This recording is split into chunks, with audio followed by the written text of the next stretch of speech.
Islam, peace and love. If you're new to this channel, I'm going to start with this. If you're a so-called black person or African American, you are not black. You are not African American. You're a Moorish American. Black has no flag. African American has no flag. Everybody goes by nationalities. Your nationality is Moorish American if your mom and dad are so-called African Americans or colored people. Because they told you that you're from Africa, but you're from this landmass. To be put quite simply, you're not supposed to be a United States citizen. You're supposed to be a national citizen. Because, as I said, you are the indigenous people to this landmass. So if you're still a United States citizen, you're tripping. We've had a government for the last 9 years. So what you need to do is repatriate with your nation so that way you can take your human rights back, take your land back, and be one with your customs, be one with your people again.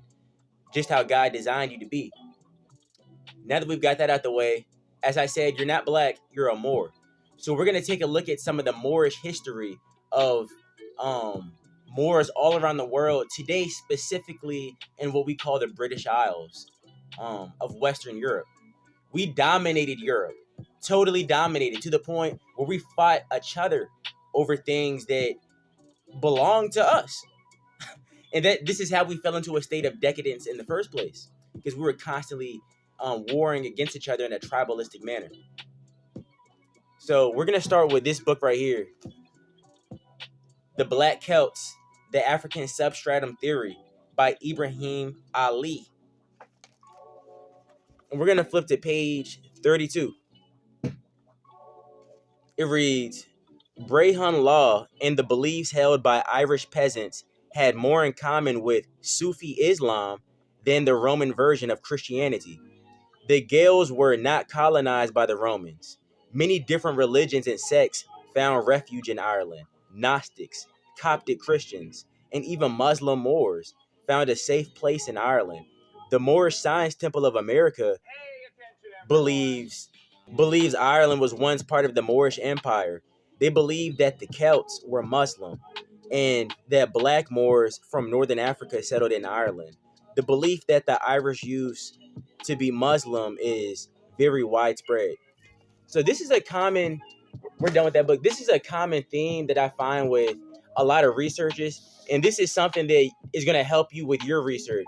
As you begin to read about Moorish history, a lot of times you see that researchers want to cite that we came from Northern Africa. I'm gonna tell you right now, we did not come from Northern Africa.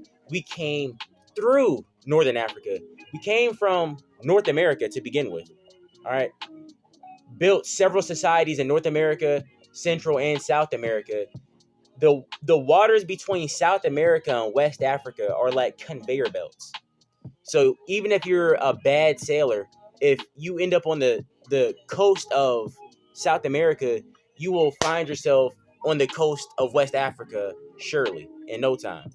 So we took a lot of technology from America to West Africa and North Africa, into Europe, into Indochina. We weren't from Africa. We brought things to Africa. All right.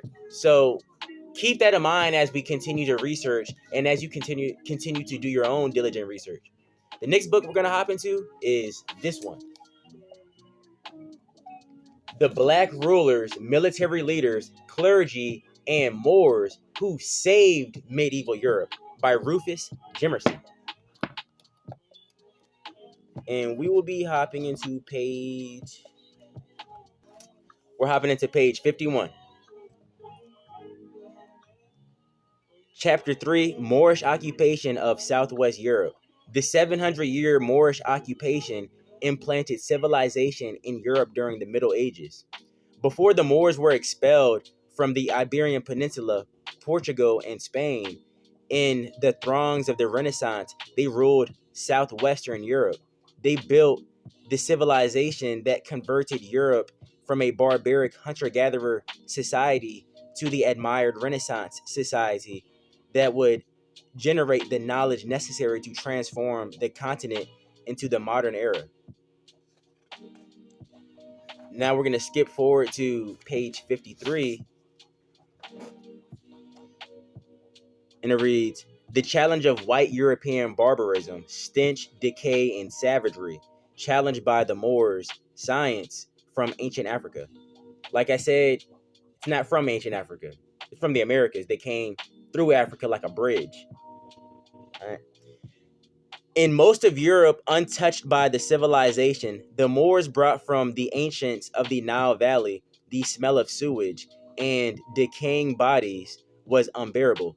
Unsanitary practices prevailed, according to German writer Patrick Suskind, 2001, the author of a well-known novel, Perfume, The Story of a Murderer.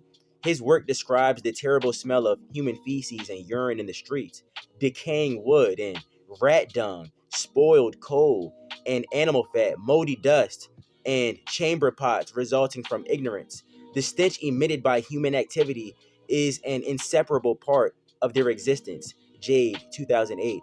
Access to clean running water for baths and wipes were non-existent in pre-Moor Europe, particularly in cities and towns apart from the waterways and wells. Many of the cities of Europe were built on the shores of rivers, but that water was used for drinking, bathing, sewage, not fed upon by plague-infested rats, and disposal of human waste, all of which are susceptible to the spread of deadly diseases. The royals and their nobility was not immune from unsanitary conditions, bore out of ignorance prior to the advent of Moorish science. All right, we're going to stop right there. All right, so what we read today is that the Moors were already in Europe, and the ones that were surging into Europe were bringing with them customs, technology, sanitary, everything. They came and they reformed the whole quote unquote continent of Europe several times, and we just took a glimpse at a little bit of it. And they were the first ones to bring the original cultures to Europe. The original customs of Europe were formed by these Moors, and a lot of them were Islamic. What we're going to read later on is a lot of people that you've read about, that you've heard about in so-called Europe and so-called Asia were Islamic, period. And they were Moors most of the time. However, there were many other melanated peoples in those areas, but the Moors were the ones that had the super society and had technology and were dominating that space with it. So with that, let your day be blessed. Continue to grow, and don't stop growing. All right. Peace and love.